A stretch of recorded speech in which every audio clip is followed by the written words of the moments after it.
علماء کی کمی کوئی نہیں ہے، نہ مدارس کی کمی ہے، لیکن رجال کوئی نہیں ہے۔ وہ لوگ وہ نوجوان جو اللہ کے سامنے کھڑے ہوں تو اللہ بھی کہے خدا بندے سے خود پوچھے بتا تیری رضا کیا ہے، میرا بندہ بول کیا چاہتا ہے۔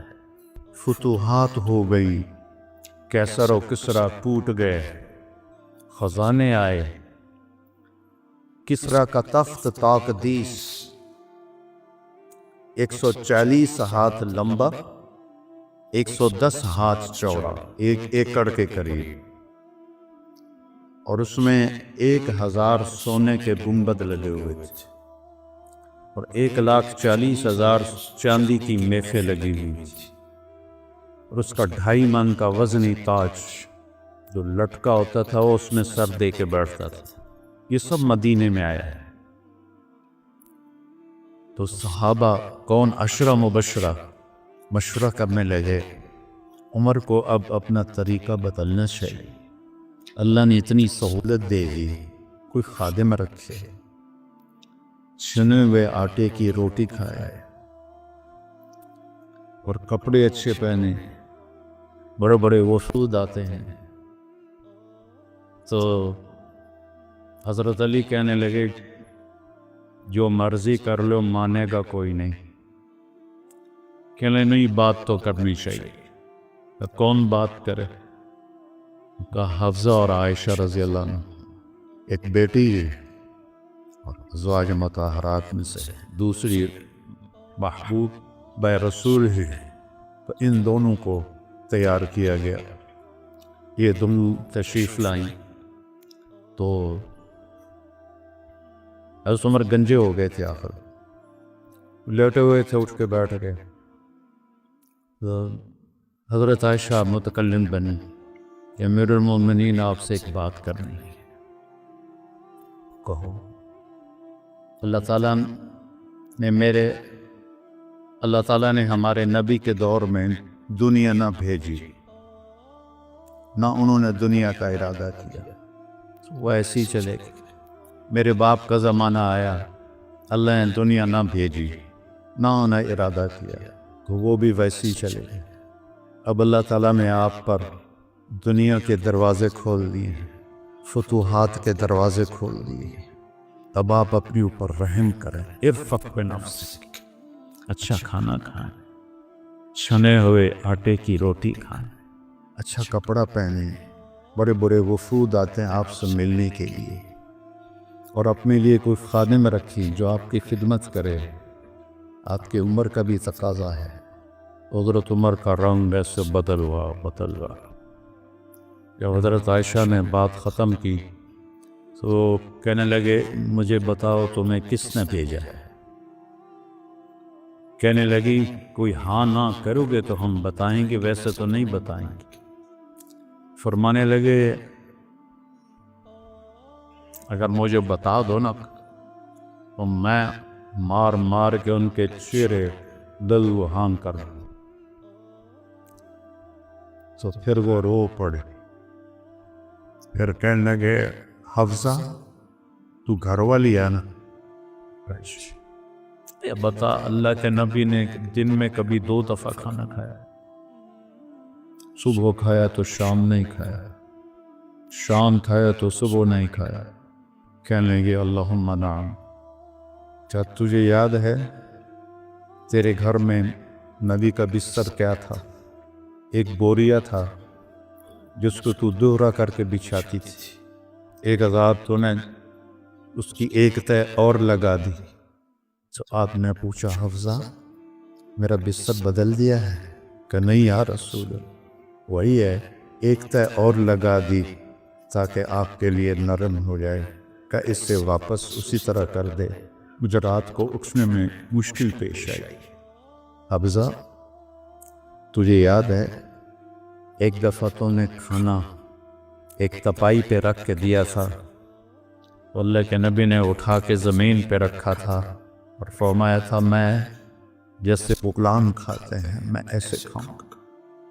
اور تجھے یاد ہے اللہ کے نبی کے پاس ایک ہی جوڑا ہوتا تھا اور اس کو خود دھوتے تھے، اور بلال آ کر کہتے تھے کہ یا رسول اللہ الصلاۃ، تو آپ فرماتے تھے بلال میرے کپڑے خشک نہیں ہوں۔ نماز لیٹ ہو جاتی تھی کہ دوسرا جوڑا نہیں ہوتا تھا۔ کہنے لگی جی ہاں، کیا تجھے یاد ہے کہ ایک دفعہ جوڑا بھی نہیں تھا، رات میں ایک انصاری عورت سے چادر منگوائی تھی اور وہ لپیٹ کر جا کے نماز پڑھائی تھی، وہ تمہیں یاد ہے؟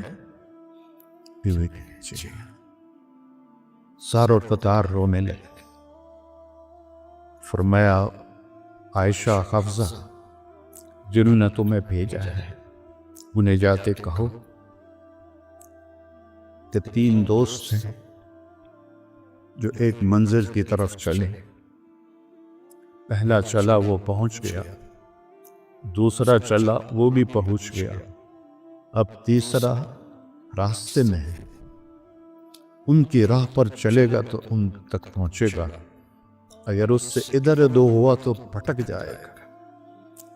الذی نفسی بیدی لأکرہن نفسی علی ما انا علیہ، اس ذات کی قسم جس کے قبضے میں میری جان، میں اپنی جان کو اسی طرح کھپاؤں گا جس پر میں ہوں، یہاں تک کہ میرا اللہ مجھے میرے ساتھیوں سے ملا دے۔ جب خنجر لگا اور امید کوئی نہ رہی بچنے کی تو آپ نے عبداللہ بن عمر کو بلایا اور فرمایا کہ جاؤ اما عائشہ سے کہو کہ عمر امیر المومنین نہ کہنا، میں امیر المومنین نہیں ہوں۔ عمر اپنے ساتھیوں کے پڑوس میں عمر کی جگہ چاہتا ہے۔ جب وہ تشریف لے گئے تو حضرت عائشہ بھی رو رہی تھی، انہوں نے یہ روتے ہوئے عرض کیا اماں جان میرا باپ عمر بن خطاب اپنے ساتھیوں کا پڑوس چاہتا ہے۔ تو حضرت عائشہ پھر رونے لگی کہ یہ جگہ تو میں نے اپنے لیے رکھی ہوئی تھی کہ میں اپنے باپ اور خامند کے ساتھ میری قبر بن جائے، لیکن عمر مجھ سے زیادہ حقدار ہے، مرحبا بہ۔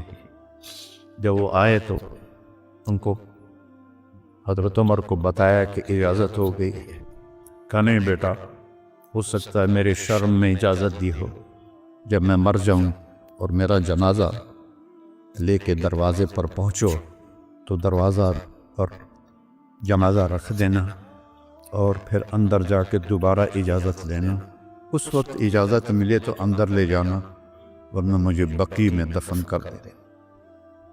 حضرت علی اور حضرت حسن آئے تو گھبراہٹ دیکھی، حضرت علی نے فرمایا موت سے ڈر گئے؟ تو سن نہیں، موت سے نہیں، ما بعد الموت سے ڈر رہا۔ کون ہے؟ لو کان بعدی نبی لکان بول لکان عمر، کہہ رہا موت نہیں، موت کے بعد سے ڈر رہا۔ تو حضرت علی نے فرمایا نہ ڈرو، میں گواہی دیتا ہوں، میں نے اپنے نبی سے سنا کہ سیدہ قبول اہل الجنت ابو بکر و عمر۔ حضرت عمر کہنے لگے حشر کے دن گواہی دوں؟ فرمائے میں بھی دوں گا، میرا بیٹا حسن بھی دے گا ساتھ۔ وہ تشریف لے گئے، پیچھے موت کے آثار نظر آئے تو ان کا گود میں سر تھا بیٹے عبداللہ بن عمر کی، تو کہنے لگے دانی علی الارض، وہ یہ زمین پر ڈالا،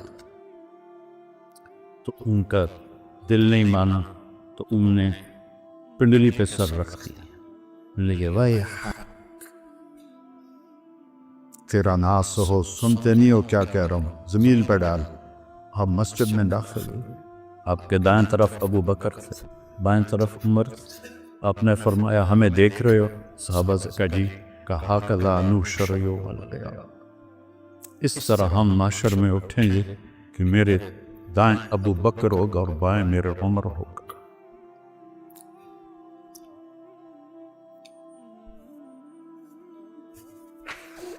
آپ نے حضرت حفصہ کو طلاق دی تو اللہ کا فرشتہ آیا کہ میرے عمر کو تکلیف ہوگی، رجوع کرو، رجوع کرو۔ اپنے نبی کی منشا کے خلاف اللہ نے فیصلہ لیا کہ میرے عمر کو تکلیف ہوگی، رجوع کرو، تو آپ نے رجوع فرمایا۔ تو جب انہوں نے زمین پہ سر رکھا تو الٹے ہو گئے اور اپنا چہرہ زمین پہ ایسے ملنے